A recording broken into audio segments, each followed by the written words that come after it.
Shalom Avracha, que je vous protège, je vous donne la santé, la joie, la prospérité qui est récente. Cette semaine, nous avons parlé de quelle est la raison pourquoi les Juifs ils étaient obligés d'aller en Égypte, être des esclaves en Égypte, et après Hachem les a libérés. Nous avons expliqué qu'Abraham Abinu voulait une garantie que ses descendants ne vont pas s'assimiler, ne vont pas disparaître. Et Hachem il a dit, tiens, je te donne une expérience. Laquelle? Et ils vont être dans un pays, et là-bas, ils vont être esclaves, et là-bas, ils vont se multiplier, et là-bas, ils vont pas disparaître. En général, toujours, les esclaves, pour se sentir mieux là où ils sont, ils vont s'assimiler. Eux, ils vont pas s'assimiler, ils vont accepter. Être esclave que de s'assimiler. Mieux que ça, Abraham Avinu était content. D'ailleurs, on a vu qu'Abraham Avinu n'a pas prié. Abraham Avinu toujours il prie. Il a prié pour Sédom. Hachem il a voulu détruire Sédom, il a prié pour eux. Mais on a vu qu'Abraham il n'a pas prié pour eux. Lorsqu'il a entendu la mauvaise nouvelle que ses enfants, ses descendants, ils vont être esclaves dans un autre pays, il n'a pas dit Hachem, s'il te plaît Hachem, non, le contraire, il était content. Parce que pour lui, c'est quelque chose de magnifique. C'est content Abraham Avinu. Ben, on va voir cette expérience. J'étais content. Les amis, on a expliqué que les Juifs en Égypte, ils ont respecté leur nom, leurs vêtements, leur langage, Nida. Et bien sûr, ils n'ont pas fait les avortements. Jamais ils ont avorté. Mes amis, c'est ça la chose la plus importante, l'avortement. À tel point que il y avait la guerre entre Myriam et son père. Le Pharaon, il a dit que tous les garçons nés, il faut les jeter, il faut les tuer. Amram, il avait de la peine. Il a dit, si ma femme va tomber enceinte, et si c'est un garçon, il faut le tuer. Alors il a divorcé sa femme. Du coup, tous les Juifs ont divorcé leur femme. Ils ont dit, puisque Amram, il a divorcé sa femme, nous aussi on va divorcer nos femmes. Alors, elle vient Myriam, elle avait que 3 ans, elle était jeune. Il dit à son père, papa, tu es pire que Pharaon. Pourquoi?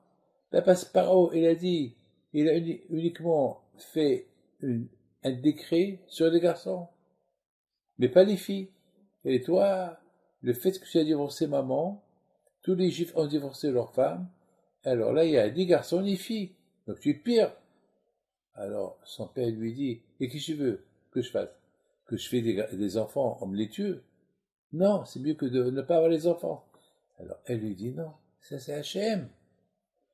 Mes amis, il y a beaucoup de femmes. Alors, qu'est-ce qu'il a fait Amram? Il a repris sa femme, il s'est remarié avec elle, et tous les Juifs ont repris leur femme, ils se sont remariés, et voilà. Et Moshe Rabbeinu, il est né de ce retour de Amram avec sa femme, Yochebed. Il y a beaucoup de fois, il y a des femmes aujourd'hui, malheureusement, ils font une bêtise, elles tombent enceintes. Ils enlèvent le bébé. C'est péché. C'est péché. Vous savez que même un chat ou un chien, on n'a pas le droit de le rendre stérile. On n'a pas le droit. C'est péché.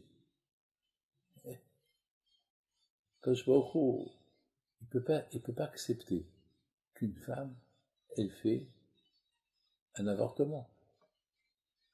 Elle a fait une bêtise, qu'elle assume sa bêtise. Elle ne peut pas l'enlever. Et si elle doit l'enlever, il faut qu'elle demande à un rabbin. Si le médecin dit, pour des raisons que nous on ne sait pas. Vous savez, beaucoup de fois dans ma vie, j'ai pris des risques en conseillant à des couples de ne pas enlever le bébé parce que le médecin a dit qu'il faut l'enlever. Et j'ai pris des risques en donnant des conseils. Non, il y a Hachem. Et grâce à Dieu, jusqu'à maintenant, bon, Hachem, grâce à Dieu, rien de mal n'est arrivé entre mes mains. Mais quand même, mes amis, je voudrais vous raconter une belle histoire en cours. Il y a une femme qui a perdu sa fille. Malheureusement, dans la Shoah, elle a perdu. À Simchat Torah. C'est elle qui l'a raconté cette histoire. Cette fille-là, elle raconte son histoire. Elle dit que il y a quelques années, il y a 5 ans, elle a divorcé. Elle avait 3 enfants du premier mari. Et elle a connu quelqu'un. Elle a 43 ans. Elle a connu quelqu'un. Elle est tombée enceinte. Ah bien sûr, tout le monde lui a dit, hey, tu as 43 ans, il faut l'enlever. C'est une femme qui n'était pas religieuse. Et elle est même tatouée. Elle a des tatouages de partout, et pas religieuse. Ses parents, ils ont fait de chouva. Mais pas elle.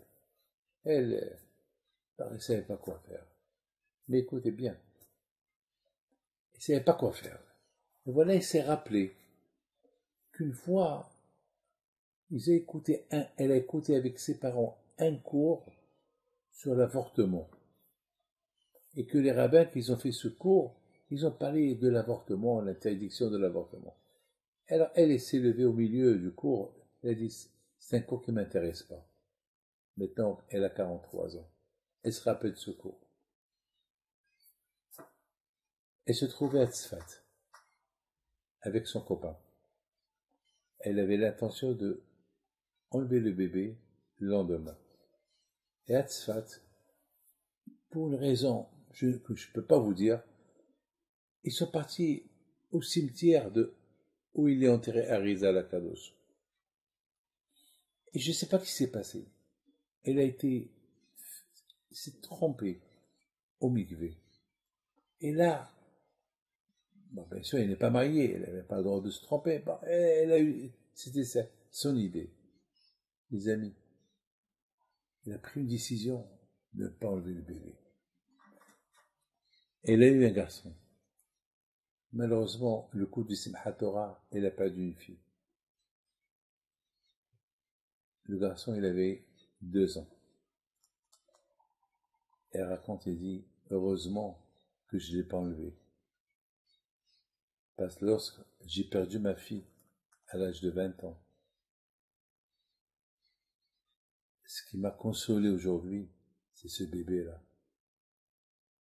Elle remercie Akadosh Baruch Hu. Mes amis, on ne peut pas savoir, parmi les enfants qu'on a, quel garçon, quelle fille, elle peut nous aider un jour. C'est la raison pourquoi si le bon Dieu t'a donné un enfant, tu l'as fait normal ou tu l'as fait pas normal, c'est pas à toi de l'enlever. Qu'Hachem vous protège et vous donne la santé et la joie. Amen.